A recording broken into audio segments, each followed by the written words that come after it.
ತಂಗಾಳಿ ಬೀಸಿದಾಗ ಹೂವಾಯಿತು ಈ ಮನ. ಸಂಚಿಕೆ 100. ಐ ಆಮ್ ಸಾರಿ ಆಕರ್ಷ್, ನಾನು ನಿನ್ನ ಬಗ್ಗೆ ತಪ್ಪು ತಿಳ್ಕೊಂಡ್ಬಿಟ್ಟೆ. I am really very sorry. ಅದ್ರತ್ ಎಂದಾಗ ನನ್ನ ತಪ್ಪು ಇತ್ತಲ್ವ ಅದ್ರತ್ ಎಂದ ಆಕರ್ಷ್. ಆಕರ್ಷ್, ನಿಂಗೆ ಯಾರೂ ಇಲ್ಲ ಅಂತ ಅಂದ್ಕೋಬೇಡಪ್ಪ, ನಾವೆಲ್ಲರೂ ನಿನ್ನ ಕುಟುಂಬನೇ. ಶಾಂತದುರ್ಗಾರವರು ಎಂದಾಗ ಸಂತಸಗೊಂಡ ಆಕರ್ಷ್, ಥ್ಯಾಂಕ್ಸ್ ಅಜ್ಜಿ ಎಂದ.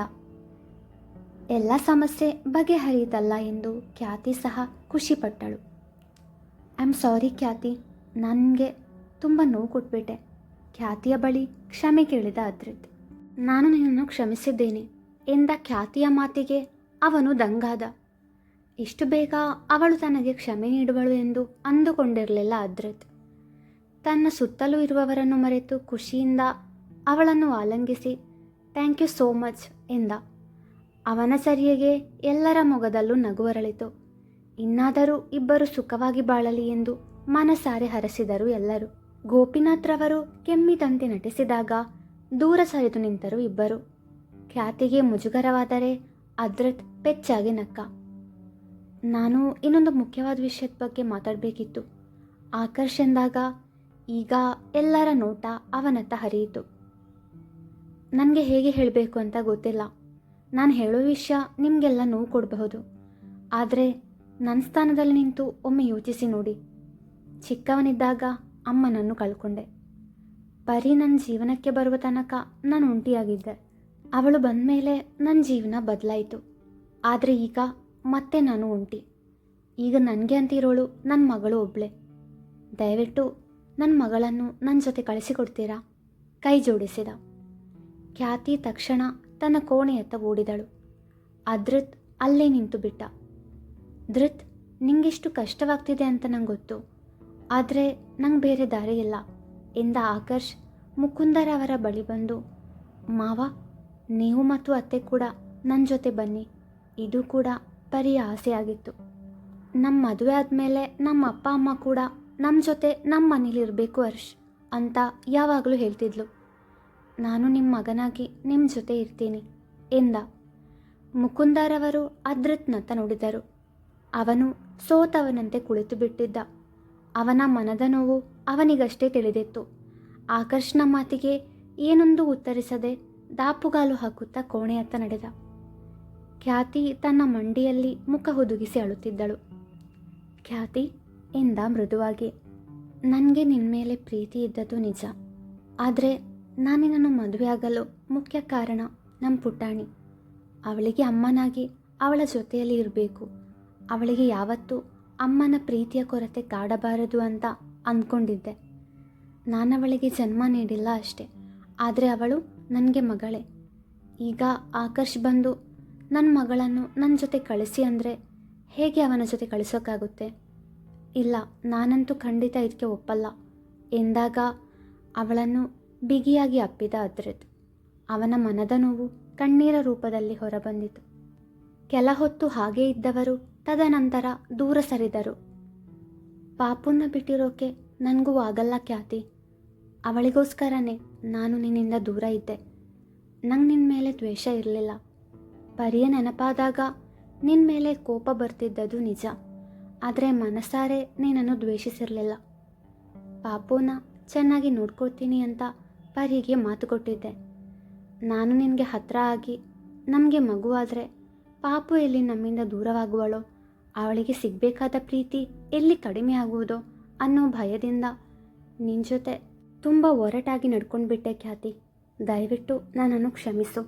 ಸುಮಂಗಲ ಅಜ್ಜಿ ಜೊತೆ ಮಾತಾಡಿದ ಮೇಲೆ ಅವರು ನನಗೆ ಎಲ್ಲ ಅರ್ಥ ಮಾಡಿಸಿದರು ಎಂದವ ಹಿಂದಿನ ದಿನ ತನ್ನ ಹಾಗೂ ಸುಮಂಗಲರವರ ನಡುವೆ ನಡೆದ ಮಾತುಕತೆಯನ್ನು ಅವಳ ಮುಂದೆ ತೆರೆದಿಟ್ಟ. ನಿನ್ನ ನಡವಳಿಕೆಯಿಂದ ನನ್ನ ಮನಸ್ಸಿಗೆ ನೋವಾಗಿದೆ ನಿಜ, ಆದರೆ ನಂಗೆ ನಿನ್ನ ಮೇಲೆ ಕೋಪ ಇಲ್ಲ. ನೀನು ನನ್ನನ್ನು ದ್ವೇಷಿಸ್ತಿದ್ದೆ ಅನ್ನೋ ಕಾರಣಕ್ಕೆ ನಿನ್ನಿಂದ ದೂರವಿದ್ದೆ ಅಷ್ಟೆ ಎಂದ ಖ್ಯಾತಿ ಅವನ ಕೈಯದುಮಿದಳು. ಖ್ಯಾತಿ, ಧೃತ್ ಎಂಬ ದನಿ ಕೇಳಿ ಇಬ್ಬರು ಬಾಗಿಲತ್ತ ನೋಡಿದರು. ಅಲ್ಲಿ ಆಕರ್ಷ್ ನಿಂತಿದ್ದ. ನೀವಿಬ್ಬರು ಯೋಚನೆ ಮಾಡಿ ನಿಮ್ಮ ನಿರ್ಧಾರ ತಿಳಿಸಿ. ಇವತ್ತು ನಾನು ಇಲ್ಲೇ ಇರ್ತೀನಿ ಎಂದವ ಅವರ ಮಾತಿಗೂ ಕಾಯದೆ ಅಲ್ಲಿಂದ ಹೊರಟ. ಸುಮಂಗಲರವರು ಹಾಗೂ ಶಾಂತದುರ್ಗಾರವರು ಖ್ಯಾತಿ ಹಾಗೂ ಅದ್ರತ್ ಬಳಿ ಬಂದರು. ನಿಮ್ಮ ಮನಸ್ಥಿತಿ ನಮ್ಗೆ ಅರ್ಥ ಆಗುತ್ತೆ. ಆದರೆ ಒಂದು ಸಾರಿ ಆಕರ್ಷ್ ಬಗ್ಗೆ ಯೋಚನೆ ಮಾಡಿ. ಒಂದು ವೇಳೆ ಪರಿ ಈಗ ನಮ್ಮ ಜೊತೆ ಇದ್ದಿದ್ರೆ ಅವಳನ್ನು ಹಾಗೂ ಆಜ್ಞಾಪುಟ್ಟಿಯನ್ನು ನೀವು ಆಕರ್ಷ್ ಜೊತೆ ಕಳಿಸ್ತಾ ಇರಲಿಲ್ವಾ? ಶಾಂತದುರ್ಗಾರವರು ಎಂದಾಗ ಅದ್ರತ್ ಹಾಗೂ ಖ್ಯಾತಿ ಯೋಚನೆಗೆ ಬಿದ್ದರು. ಪರಿ ನಿನ್ನ ಹತ್ರ ಪುಟ್ಟಿನ ಚೆನ್ನಾಗಿ ನೋಡ್ಕೊ ಅಂತ ಹೇಳಲು ಕಾರಣ, ಆಗ ಅಲ್ಲಿ ಆಕರ್ಷ್ ಇರಲಿಲ್ಲ. ಅವನು ತನಗೆ ಮೋಸ ಮಾಡಿದ್ದಾನೆ ಅಂತ ಅಂದ್ಕೊಂಡಿದ್ಲು ಪರಿ. ಆದರೆ ಈಗ ನಮಗೆ ನಿಜ ತಿಳಿದಿದೆ. ಈಗಲೂ ಪುಟ್ಟಿ ನಮ್ಮ ಜೊತೆಗೆ ಇರಬೇಕು ಅಂತ ಅಂದ್ಕೊಂಡ್ರೆ ಅದು ನಮ್ಮ ಸ್ವಾರ್ಥ ಆಗಲ್ವಾ? ಅವಳ ತಂದೆ ಬದುಕಿರುವಾಗ ಅವಳಿಗೆ ಅವನ ಪ್ರೀತಿ ಕಾಳಜಿ ಸಿಗದೇ ಇದ್ದರೆ ತಪ್ಪಾಗಲ್ವಾ? ಸುಮಂಗಲಾರವರು ತಿಳಿ ಹೇಳಿದರು. ನೀವು ಸರಿಯಾಗಿ ಯೋಚಿಸಿ ನಿರ್ಧಾರ ತಗೊಳ್ಳಿ ಎಂದು ಹೊರಟರು ಶಾಂತದುರ್ಗಾರವರು. ಸುಮಂಗಲಾರವರು ಸಹ ಅವರನ್ನು ಹಿಂಬಾಲಿಸಿದರು. ಖ್ಯಾತಿ ಹಾಗೂ ಅದ್ರತ್ ಹಾಗೆ ಕುಳಿತು ಅಜ್ಜಿಯಂದಿರ ಮಾತನ್ನು ಮೆಲುಕು ಹಾಕುತ್ತಾ ಯೋಚನೆ ಮಾಡತೊಡಗಿದರು. ಖ್ಯಾತಿ ಎಂದ ಅದ್ರತ್ ಅವಳ ಮುಂದೆ ಮಂಡಿಯೂರಿ ಕುಳಿತ. ಖ್ಯಾತಿ ಅವನನ್ನೇ ದಿಟ್ಟಿಸಿದಳು. ಖ್ಯಾತಿ, ನಮ್ಮ ಪಾಪುನ ಆಕರ್ಷ್ ಜೊತೆ ಕಳಿಸೋದೇ ಸರಿ ಅಂತ ನನಗನ್ಸುತ್ತೆ. ನನ್ನ ನಿರ್ಧಾರಕ್ಕೆ ನೀನು ಒಪ್ಪಿಗೆ ಇದೆ ತಾನೆ? ಮೃದುವಾಗಿ ಕೇಳಿದ. ಖಂಡಿತ ಇದೆ, ನಾನು ಇದೇ ನಿರ್ಧಾರ ಮಾಡಿದ್ದೆ ಕಣು ಎಂದು ಮುಗುಳ್ನಗೆ ಬೀರಿದವಳು. ಆದರೆ ಪುಟಾಣಿ, ಅವಳಿಗೆ ಆಕರ್ಷ್ ಅವಳ ಪಪ್ಪ ಅಂತ ಹೇಗೆ ಹೇಳೋದು ಎಂದು ಕೇಳಿದಳು. ಅವಳ ಏಂಜಲ್ ಮಮ್ಮಿ ಖ್ಯಾತಿ ಇದ್ದಾಳಲ್ಲ, ಅವಳು ಪಾಪುಗೆ ಅರ್ಥ ಮಾಡಿಸ್ತಾಳೆ ಎಂದವ ಅವಳ ಮುಂಗೈಗೆ ಚುಂಬಿಸಿದ. ಅವನ ಸರಿಯೆಗೆ ಖ್ಯಾತಿಯ ಕದಪುಗಳು ರಂಗೇರಿದವು.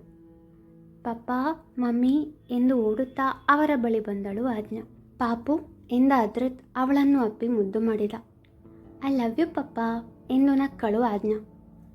ಪಪ್ಪನಿಗೆ ಮಾತ್ರ ಐ ಲವ್ ಯುನಾ? ಮಮ್ಮಿಗೆ ಐ ಲವ್ ಯು ಇಲ್ವಾ? ಖ್ಯಾತಿ ಹುಸಿ ಮುನಿಸು ತೋರಿದಾಗ ಮಂಚದ ಮೇಲೇರಿದ ಆಜ್ಞಾ ಖ್ಯಾತಿಯ ಬೆನ್ನ ಹಿಂದೆ ಮುಖ ಹುದುಗಿಸಿ ಅವಳನ್ನು ಅಪ್ಪಿದವಳು. I love you so much mummy ಎಂದಳು. ಲವ್ ಯು ಟು ಪುಟಾಣಿ ಎಂದವಳೆ ಅವಳನ್ನು ತನ್ನ ಮಡಿಲಲ್ಲಿ ಕೂರಿಸಿದಳು. ಅದ್ರತ್ ಅವಳಿಗೆ ಆಕರ್ಷ್ ಬಗ್ಗೆ ತಿಳಿಸುವಂತೆ ಕಣ್ಸನ್ನೆ ಮಾಡಿದಾಗ ಕಣ್ಣಲ್ಲೇ ಸಮ್ಮತಿಸಿದಳು ಖ್ಯಾತಿ. ಪುಟಾಣಿ, ನೀನು ತುಂಬ ಲಕ್ಕಿ ಗೊತ್ತಾ? ಕಣ್ಣ ಅರಳಿಸಿ ನುಡಿದಳು ಖ್ಯಾತಿ. ಹೌದಾ ಮಮ್ಮಿ? ತನ್ನ ಪುಟ್ಟ ಕಣ್ಗಳ ಗಾತ್ರವನ್ನು ಹೆಚ್ಚಿಸಿ ಕುತೂಹಲ ಮಿಶ್ರಿತ ಸಂತಸದಿಂದ ನುಡಿದಳು ಆಜ್ಞಾ. ಹ್ಞೂ ಪುಟಾಣಿ, ನಿನಗೆ 2 ಮಮ್ಮಿ ಮತ್ತು 2 ಪಪ್ಪ ಇದ್ದಾರೆ. ನೀನು ತುಂಬ ಲಕ್ಕಿ ಎಂದವಳೆ ಆಜ್ಞಾಳ ಮುಖಭಾವವನ್ನು ಗಮನಿಸಿದಳು. ಆಜ್ಞಾ ಖ್ಯಾತಿಯ ಮಾತಿನ ಅರ್ಥ ಅರಿವಾಗದೆ, ಮಮ್ಮಿ, ನನಗೆ 2 ಮಮ್ಮಿ ಇದ್ದಾರೆ. ನನ್ನ ಮಮ್ಮಿ ದೇವರ ಹತ್ರ ಹೋದ ಕಾರಣ ಏಂಜಲ್ ಮಮ್ಮಿನ ನನಗೋಸ್ಕರ ಕಳಿಸಿದ್ರು. ಮತ್ತು ಪಪ್ಪ ಎಂದು ಅದ್ರತ್ನತ್ತ ನೋಡಿದವಳೆ. ಪಪ್ಪ ಒಬ್ಬರೇ ಅಲ್ವಾ ಎಂದು ಪ್ರಶ್ನಿಸಿದಳು. ಇಲ್ಲ ಪುಟಾಣಿ, ಪಪ್ಪ ಕೂಡ ಇಬ್ಬರು. ನಿನಗೆ ನಾನು ಹೇಗೆ ಏಂಜಲ್ ಮಮ್ಮಿನೋ ಹಾಗೆ ಇವರು ನಿನಗೆ ಏಂಜಲ್ ಪಪ್ಪ. ಇನ್ನೂ ಎಂದವಳೆ ಕೃತಾಳ ಫೋಟೋವನ್ನು ತೋರಿಸಿ, ಇವರು ನಿನ್ನ ಮಮ್ಮಿ ಮತ್ತು ಆಕರ್ಷಿದ್ದಾರಲ್ಲ, ಅದೇ ನನ್ನ ಫ್ರೆಂಡ್. ನೀನು ಆವಾಗಲೇ ಮಾತಾಡ್ತಾ ಇದೆಯಲ್ಲ ಅವರ ಜೊತೆ, ಅವರು ನಿನ್ನ ಪಪ್ಪ ಎಂದಳು. ಮತ್ತೆ ಅವರು ನನ್ನ ಅಂಕಲ್ ಅಲ್ವಾ? ಅಲ್ಲ ಪುಟಾಣಿ, ಅವರು ನಿನ್ನ ಪಪ್ಪ. ಖ್ಯಾತಿ ಎಂದಾಗ ಮತ್ತೆ ಅವರು ನನಗೆ ಹೇಳಲೇ ಇಲ್ಲ. ಹಾಗಾದರೆ ಎಲ್ರಿಗೂ 2 ಪಪ್ಪ ಮತ್ತು 2 ಮಮ್ಮಿ ಇರ್ತಾರಾ ಎಂದು ಮುಗ್ಧವಾಗಿ ಕೇಳಿದಳು. ಇಲ್ಲ ಪುಟಾಣಿ, ನೀನು ಗಾಡ್ಸ್ ಫೇವ್ರೆಟ್ ಚೈಲ್ಡ್, ಅದಕ್ಕೆ ನಿನಗೆ 2 ಪಪ್ಪ ಮತ್ತು ಮಮ್ಮಿ ಇರೋದು ಎಂದು ಅವಳ ಕೆನ್ನೆ ಹಿಂಡಿದಳು. ನಾನು ಗಾಡ್ಸ್ ಫೇವ್ರೆಟ್ ಚೈಲ್ಡ್, ನನಗೆ 2 ಪಪ್ಪ ಮತ್ತು ಮಮ್ಮಿ ಇದ್ದಾರೆ ಎಂದು ಚಪ್ಪಾಳೆ ತಟ್ಟಿ ಕುಣಿತವಳೆ ಅಲ್ಲಿಂದ ಹೊರಗೆ ಓಡಿದಳು. ನಾನು ಹೇಳಲಿಲ್ವಾ ನಮ್ಮ ಪಾಪುವಿನ ಏಂಜಲ್ ಮಮ್ಮಿ ಅವಳಿಗೆ ಅರ್ಥ ಮಾಡಿಸ್ತಾಳೆ ಅಂತ ಎಂದು ಮಡದಿಯತ್ತ ಮೆಚ್ಚುಗೆಯ ನೋಟ ಬೀರಿದ ಅದ್ರತ್ ಅವಳ ಹಣೆಗೆ ತನ್ನ ಹಣೆ ತಾಗಿಸಿದ. ಆಕರ್ಷ್ ಮನೆಯ ಹೊರಗೆ ಜಗುಲಿಯಲ್ಲಿ ಕುಳಿತಿದ್ದ. ಅದ್ವಿಕ್ ಹಾಗೂ ಸ್ತುತಿ ಅವನಿಗಿಂತ ಕೊಂಚ ದೂರದಲ್ಲಿ ಕುಳಿತಿದ್ದರು. ಅವರ ಪಕ್ಕದಲ್ಲಿ ಮನೆಯವರೆಲ್ಲರೂ ಕುಳಿತು ಅದ್ರತ್ ಹಾಗೂ ಖ್ಯಾತಿಯ ಬಗ್ಗೆ ಮಾತನಾಡುತ್ತಿದ್ದರು. ಪಪ್ಪ ಎಂದು ಓಡಿ ಬಂದ ಆಜ್ಞಾ ಆಕರ್ಷ್ನ ಕೊರಳಿಗೆ ಜೋತು ಬಿದ್ದಾಗ ಕಣ್ಣು ಮುಚ್ಚಿದ ಆಕರ್ಷ್. ಅವನ ಕಣ್ಣಿಂದ ನೀರು ಜಿನುಗಿತು. ಮುಖದಲ್ಲಿ ಮಂದಹಾಸವಿತ್ತು. ಮಗಳು ಪಪ್ಪ ಎಂದು ಕರೆದಳಲ್ಲ ಎಂಬ ಸಾರ್ಥಕತೆ ಇತ್ತು. ಮನೆಯವರೆಲ್ಲರೂ ಅಚ್ಚರಿಯಿಂದ ತಂದೆ ಮಗಳನ್ನು ಕಣ್ತುಂಬಿಕೊಂಡರು. ಪಪ್ಪ, ನೀವು ನನ್ನ ಪಪ್ಪ ಅಂತ ಮಮ್ಮಿ ಹೇಳಿದರು. ಇಷ್ಟು ದಿನ ಎಲ್ಲಿದ್ರಿ ಪಪ್ಪ ಎಂದು ಪ್ರೀತಿಯಿಂದ ಕೇಳಿದಳು. ಅದು ನಾನು ಫಾರಿನಲ್ಲಿದ್ದೆ ಪುಟ್ಟ. ಇನ್ಮೇಲೆ ನಿನ್ನ ಜೊತೆನೇ ಇರ್ತೀನಿ. ನಾವು ನಾಳೆ ನಮ್ಮ ಮನೆಗೆ ಹೋಗೋಣವಾ ಕೇಳಿದ. ನಮ್ಮ ಮನೆಗ? ಎಲ್ಲಿದೆ ನಮ್ಮ ಮನೆ? ಮತ್ತು ಚೋಟು ಅಣ್ಣ, ಸ್ತುತಿ ಚಿಕ್ಕಮ್ಮ, ಏಂಜಲ್ ಮಮ್ಮಿ, ಏಂಜಲ್ ಪಪ್ಪ ಮತ್ತು ಅಜ್ಜಿ ತಾತ ಎಲ್ಲರೂ ನಮ್ಮ ಜೊತೆ ಬರ್ತಾರಾ? ತನ್ನ ಗಲ್ಲದ ಮೇಲೆ ಕೈಯಿಟ್ಟು ಕೇಳಿದಳು. ಅಜ್ಜಿ ತಾತ ಬರ್ತಾರೆ ಪುಟ್ಟ ಎಂದು ಅವಳನ್ನು ಎತ್ತಿಕೊಂಡ. ಏಂಜಲ್ ಮಮ್ಮಿ ಮತ್ತು ಪಪ್ಪ ಬರಲ್ವಾ? ಸಪ್ಪೆ ಮೊರೆ ಹಾಕಿ ಕೇಳಿದಳು. ಆಕರ್ಷ್ ಏನು ಹೇಳಬೇಕೆಂದು ತಿಳಿಯದೆ ಮೌನವಾದ. ಆಕರ್ಷ್, ನಾವು ನಿಮ್ಮ ಜೊತೆ ಬರೋದಿಕ್ಕಾಗಲ್ಲ ಅಪ್ಪ. ಇಷ್ಟು ವರ್ಷ ಅದ್ದು ನಮ್ಮ ಜೊತೆಗಿದ್ದ. ಅವನ ಹೆತ್ತ ತಂದೆ ತಾಯಿ ಥರ ನಮ್ಮನ್ನು ನೋಡಿಕೊಂಡ. ಅವನನ್ನು ಬಿಟ್ಟು ನಾವೆಲ್ಲಿಗೂ ಬರಲ್ಲ. ಮುಕುಂದರವರು ಎಂದಾಗ ಆಕರ್ಷ್ ಜೊತೆ ಹೋಗಿ ಅಪ್ಪ ಎಂದ ಅದ್ರದ್. ಎಲ್ಲರೂ ಅವನತ್ತ ನೋಡಿದರು. ಖ್ಯಾತಿ ಹಾಗೂ ಅದ್ರದ್ ಕೈ ಕೈ ಬೆಸೆದು ನಿಂತಿದ್ದರು. ಏನು ಹೇಳ್ತಿದ್ಯಾ ಅದ್ದು? ಪಾರಿಜಾತರವರು ಕೇಳಿದಾಗ, ನಾನು ಮತ್ತು ಖ್ಯಾತಿ ಅಜ್ಜಿ ಜೊತೆ ಇಲ್ಲಿರ್ತೀವಿ, ನೀವು ಆಕರ್ಷ್ ಜೊತೆ ಹೋಗಿ ಎಂದ ತನ್ನ ಬೇಸರವನ್ನು ತೋರಗೊಡದೆ. ದೇವು, ನೀನು ಮತ್ತು ಖ್ಯಾತಿ ನಿಮ್ಮ ಮನೆಗೆ ಹೋಗಿ ಹೊಸ ಜೀವನ ಶುರು ಮಾಡಿ. ನನಗೇನು, ನಾನಿಲ್ಲಿ ಹೇಗೋ ಇರ್ತೀನಿ. ಅಷ್ಟು ಕಷ್ಟಪಟ್ಟು ಓದಿ ಇಲ್ಲಿ ಇದ್ಕೊಂಡು ಏನು ಮಾಡ್ತೀರಾ ಇಬ್ಬರು? ಶಾಂತದುರ್ಗಾರವರು ಎಂದಾಗ, ಅಜ್ಜಿ, ನಿಮ್ಮನ್ನು ಒಬ್ಬರನ್ನೇ ಬಿಟ್ಟು ನಾವೆಲ್ಲೂ ಹೋಗಲ್ಲ ಎಂದಳು ಖ್ಯಾತಿ. ಧೃತ್, ನಮ್ಮ ಮಗಳಿಗೋಸ್ಕರ ನೀನು ಇಷ್ಟು ವರ್ಷ ಬದುಕಿದೆ. ನಿನ್ನ ಜೀವನದ ಬಗ್ಗೆ ನೀನು ಗಮನ ಕೊಡಲಿಲ್ಲ. ನೀನು ಮತ್ತು ಖ್ಯಾತಿ ನಿಮ್ಮ ಮನೆಗೆ ಹೋಗಿ ಅಜ್ಜಿ ಹೇಳಿದ ಹಾಗೆ ಹೊಸ ಜೀವನ ಶುರು ಮಾಡಿ. ನನಗೆ ಹೇಗಿದ್ದರೂ ಯಾರಿಲ್ಲ, ನಾನು ಇಲ್ಲೇ ಇರ್ತೀನಿ. ವಾರಕ್ಕೊಮ್ಮೆ ನೀವಿಬ್ಬರು ಇಲ್ಲಿಗೆ ಬನ್ನಿ. ಇಲ್ದಿದ್ರೆ ನಾವು ಅಲ್ಲಿಗೆ ಬರ್ತೀವಿ. ಇಲ್ಲೇ ಪಕ್ಕದ ಊರಲ್ಲಿ ನನ್ನ ರೆಸಾರ್ಟ್ ಕನ್ಸ್ಟ್ರಕ್ಷನ್ ನಡೀತಿದೆ. ಇಲ್ಲಿದ್ದರೆ ನನಗೆ ಅಲ್ಲಿಗೆ ಹೋಗಿ ನೋಡಿ ಬರಲು ಕೂಡ ಅನುಕೂಲ ಆಗುತ್ತದೆ ಎಂದವ ಶಾಂತದುರ್ಗಾರವರ ಬಳಿ ಬಂದು, ಅಜ್ಜಿ, ನಾನು ಇಲ್ಲೇ ಇದ್ದರೆ ನಿಮಗೆ ತೊಂದರೆ ಏನಿಲ್ಲ ಅಲ್ವಾ ಎಂದು ಕೇಳಿದ. ನೀನು ನನಗೆ ಮೊಮ್ಮಗನೇ ಅಲ್ವಾ?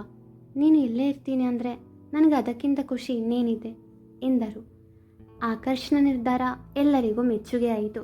ಹಾಗಾದರೆ ಸರಿ, ನಾವು ಬರ್ತೀವಿ ಎಂದ ಗೋಪಿನಾಥ್ರವರು ಖ್ಯಾತಿಗೆ, ಖ್ಯಾತಿ, ನೀನೊಂದು ವಾರ ಕಳೆದು ಅದ್ರ ಜೊತೆ ಬಾ, ನಾವೆಲ್ಲರೂ ಹೋಗಿ ಬರ್ತೀವಿ ಎಂದಾಗ ಸರಿ ಎಂಬಂತೆ ತಲೆಯಾಡಿಸಿದಳು ಖ್ಯಾತಿ. ಅದ್ವಿಕ್ನನ್ನು ಹೊರತುಪಡಿಸಿ ಖ್ಯಾತಿಯ ತವರು ಮನೆಯವರು ತಮ್ಮ ಮನೆಗೆ ಹೊರಟರು. ಮುಂದುವರಿಯುವುದು.